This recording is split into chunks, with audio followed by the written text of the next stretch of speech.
And Trump is arguing is, I could do whatever I want. Well, Jonathan, it's bad lawyering. Let's start there. You should not have made that argument, and the justices that were on the panel, the judges that were on the panel, pretty much made that clear with respect to the hypotheticals they threw at them and their inability to respond.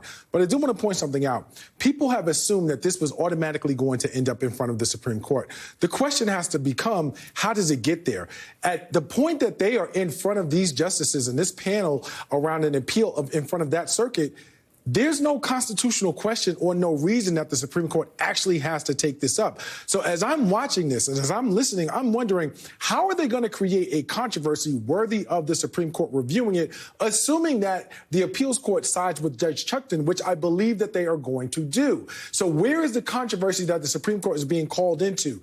With respect to what they were trying to do, this notion of separation of powers, even though they were trying to rely on Congress in a way that this statute was not intended to, was something that I thought perhaps they could try and lean on to get in front of the Supreme Court. Because other than that, I don't see how it gets there. And even though people were assuming this was going to happen, they still have to make something that the Supreme Court would have to decide on. And up until that point, they hadn't done it. I still think they may not have, but this, I believe, may have been an attempt. So whenever you're on